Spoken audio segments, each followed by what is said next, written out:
Hey guys, and welcome back to another episode of Masters of Marketing.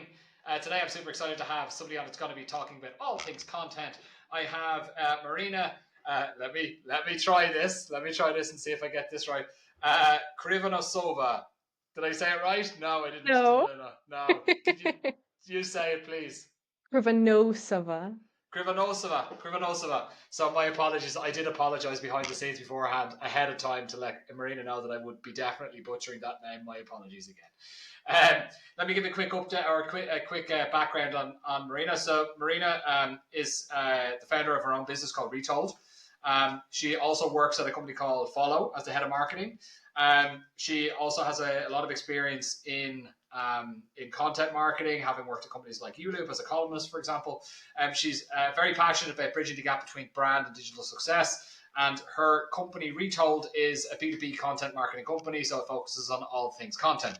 She's originally she's born in Russia, grew up in California, and now lives in the Netherlands. And we were just talking there just before we started about how the weather is making an upwards turn in the Netherlands, but unfortunately, just in the outskirts of Vienna today, it's not looking too great for me. But anyway, Marina, great to have you on. Thanks for coming on. Appreciate you, Andy. Really excited to be here today. Cool. Tell me a little bit about what you do at Retold. Absolutely. So I launched Retold, I think, at about the end of 2023 as a B2B content marketing agency because I have been in the marketing game for about 8, 9 years total now. And I tried my hand at virtually everything you can think of. I tried B2C, B2B. I worked in, I don't know, over a dozen industries. I did email, socials, I did organic, I did paid. And after kind of getting this general vast experience, I realized, well, B2B content marketing is really what I enjoy. It's what I excel at. And I think that combination is just super important. You got to enjoy what you do. And honestly, you got to be good at what you do. So that's kind of where I found my sweet spot for Retold. And I do everything from consulting on content to creating strategy, creating the actual content, primarily written content, and of course, the distribution of it. Okay, cool. So tell me about some of the companies that you work with. What type of companies you work with? I work mostly in the startup and scale up space. So, in terms of size, that's kind of my sweet spot because I find that the further kind of in you go, the bigger the company gets, the less flexibility they have, the more bureaucracy they have. And I'm really all about kind of that hands on bringing about change. That's really important to me. It's really important to my clients. So, startups and scale ups is really where it's at for me. In terms of industry, one reason that I launched Retold is actually to not limit myself to one specific industry because I really like working with really different companies, really different founders, and really different marketing departments as well. So I've worked with, I mean, video editors, I've worked with who are business owners, also in the finance space, real estate, education, recruitment, really anything you can think of. And I feel like that's what makes me and my company unique. We kind of bring experience from a whole lot of different domains that can be applicable to your domain. So that's what I really enjoy. Amazing. Tell me about some of the challenges that your customers face. My customers, the big thing they struggle with as B2B founders and department heads and just companies in general is that they have something that's really valuable, a very valuable product or service, usually a service, but they don't know how to share it with the world in a way that'll actually resonate with them, in a way that'll actually speak to them and appeal to them. So they'll have something that's very unsexy, as I'll say. Think of like a finance SaaS product, a logistics kind of software product, very unsexy, very like technical, very objectively bland if you just look at it from that technical kind of stats based perspective. And that's where I come in and I bring the storytelling element into it. I find a way to connect you with your audience because usually there's that where that disconnect lies in between taking something that's boring, bringing it to your audience in a way that'll make them actually want to buy from you and work with you. Interesting. Okay, so how would you go about, like, what's your process once you get in there? So, like, if they're having that issue, they have a product or a service that they're looking to sell, they don't know how to package it, they don't know how to communicate it. Where do you start? So the first thing I do is I always have a conversation with the person, whoever reached out to me, whoever I'll be primarily working with, depending on the size of the company. Sometimes it's a solopreneur, so I'll talk to the founder. Sometimes if it's a bigger company, maybe say in the scale up space, I'll talk to the department head. Usually marketing or sales is the one that I'll work with. And we'll talk about what you offer, how you've been packaging it so far, and what's worked. Because I do want to know what's worked. But then knowing what's worked also helps me figure out what's been going poorly. And that's where I step in and I'm like, okay, here's where we can do things differently. Let's do some research. Let's take a step back.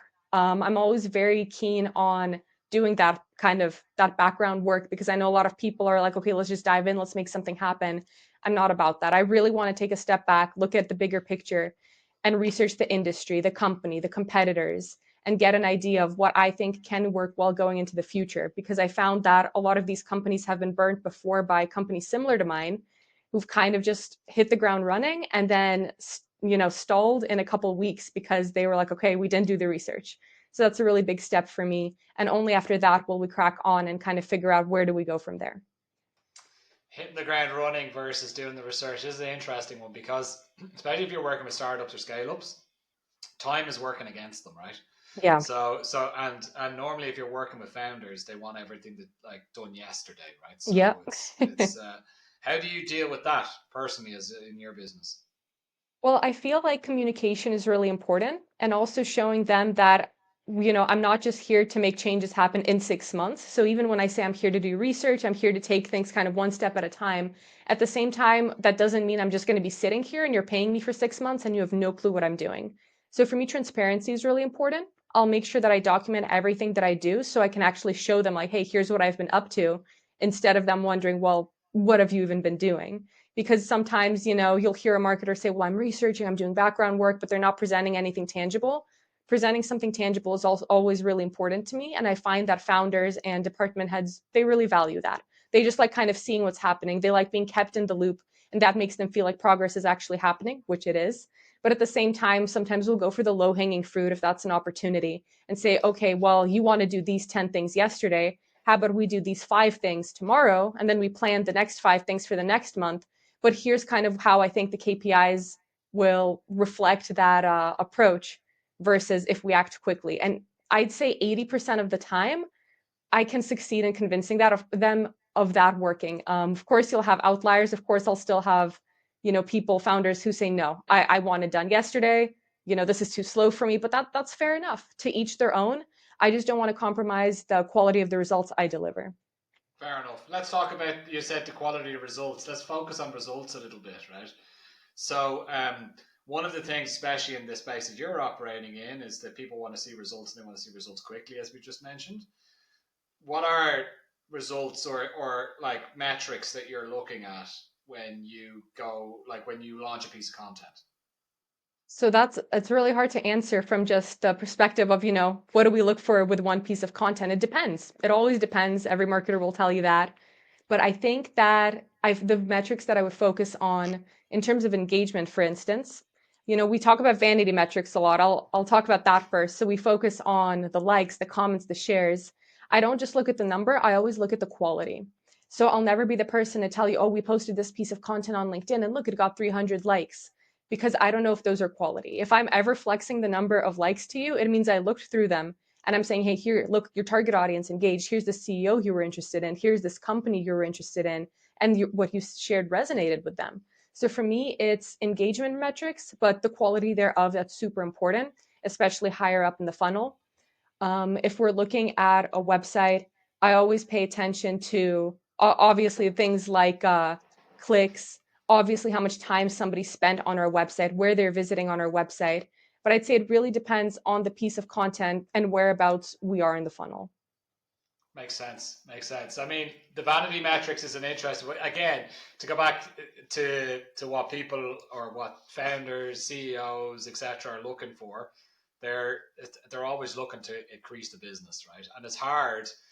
Like I know this, having worked with numerous content teams, I've been being a CMO and trying to prove the worth of the content that we're creating towards the SEO or to the CEO, etc. Right? It's um it's tough, right? Because they're like, okay, this one thing that we did. The reason why I asked you about that, how are you tracking that one thing? Because I wanted to see what your thoughts were on that.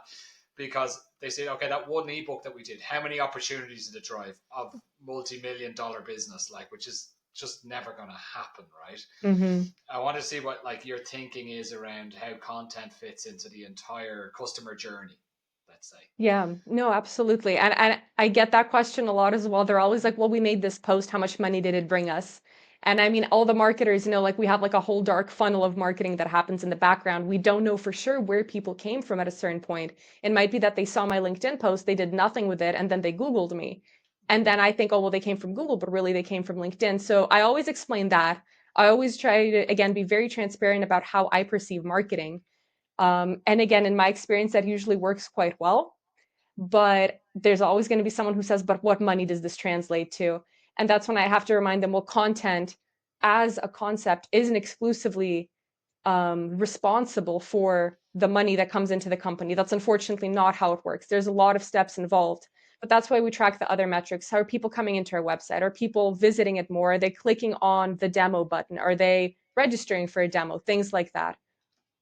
Yeah, I mean, that goes without saying, right? And I think what my experience nowadays is you're finding more and more CEOs that are seeing that point of view, that it's not that it's like one piece of the entire machine rather than the machine in itself, right? Mm-hmm. And by focusing on one small touch point and seeing that as oh, that hasn't driven 1 million in revenue, therefore it's a failure, is very short sighted. And I think you're seeing a lot of CEOs and people that are in that like commercially driven CEOs with that mindset, right? I think normally where you come into issues, in my experience at the moment, is with CFOs. Yes. So anybody that's on the finance team is looking at every penny that's being spent, and they want to be able to attribute every piece of business back to a dollar that's been spent, which is Mm-hmm. again impossible. Like you can do it, and this happens to me often. I say like I could do it, but it's going to be bullshit. It's not Yeah. going to be true. Oh yeah, well I want to see it anyway. But does that mean that we stop doing it then? Like if you're driving a lot of traffic to the site, or driving a lot of traffic to a specific thing that you're talking about, and you're showing that you're a thought leader in that, and you're doing that week in week out across numerous platforms, etc., but we're not able to attribute directly revenue back to that, is that something that you turn off because it's not working? I know Like, so many people who are going to say, yes, exactly. no, But and I none of them saw are marketers. no, exactly. They're all in finance, and Yep.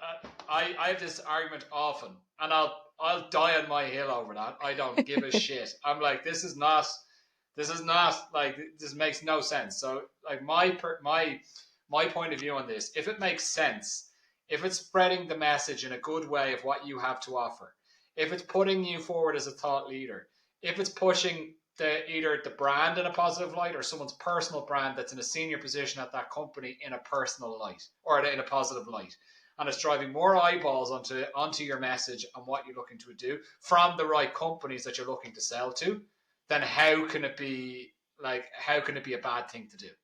Exactly. And all So of those things we can track. We can track those beautifully. As I was saying, you can see things like who liked a post. You can see our impressions going up without us engaging in any illicit activities. The other thing on this topic that I always struggle with is founders who'll say, hey, we need more followers. I know you've heard that. Everyone's heard that. And I'm like, okay, I can get you 10K more followers by tomorrow. And they get all excited. I'm like, here's the thing though, I'm going to buy them. I'm going to buy them and they're going to be useless and they will not contribute to revenue. But hey, you'll have your 10K. And then they're like, oh, okay, I don't like that. I don't want you to do that. And that's when we yeah, dive into the conversation about, okay, let's talk about quality versus quantity. yeah. There's the like. So the thing is, again, that's the I want a hack. You Yeah, know, I want a growth hack. They don't exist. Like yeah, like they come at a cost of something else. Like it might look nice, but it won't actually drive anything, right? definitely. So like, and the cost is typically cash. It'll cost you a load of money, and it won't drive anything. The only place where it'll actually have an impact on the bottom line is if you put in the work. You put in the work over a longer period of time. That then compounds, and all of that stuff that you've done over the past 18 months, 2 years, or whatever it will be, will compound into one like result, which will then have positive commercial effects. Right? Absolutely. And that's exactly that approach that I take. And I always tell people, I'm like, it takes time. You can't rush it. But it's really disheartening as a marketer when I'm scrolling, my feed on LinkedIn. There's always going to be kind of, I say it in quotes, marketers who are like, oh, we can get results in 30 days. We promise to double your revenue in 30 days. And I see that I'm like, I know it's nonsense. I know it's not going to work, but I also know that my target audience sees it. And the ones who aren't experienced in marketing, they're going to fall for it. And they're going to look at me and be like, oh, but you take a year to get results? These guys said 30 days. And yeah, it just kind of sucks as somebody who's actually putting in the work to see the hackers getting something there. The way that I play it is I work across SaaS companies. That's my bag, right? So SaaS companies are all very fast, very quick Hmm. paced. They also want quick results, right? I break it down into two. There's internal results and external results. You can see an internal result almost immediately. Like you can start to get stuff executed pretty quickly, right? And for example, like I always, a lot of things that companies don't do from a content perspective or don't do particularly well is sharing the voice of their customers. So get their customers involved early on and get something into the pipeline, which, for example, is like a customer video. So I've got a really, really solid like camera crew that I bring around to various different customers across Europe and the US actually. That I get them to film a like basically like a Hollywood production of what their customer talking amazing things about the company that I'm working with, right? And that will to get that rolling first and foremost will show the people internally, holy shit, like we're working with this particular company and we're able to tell that specific story in this particular way.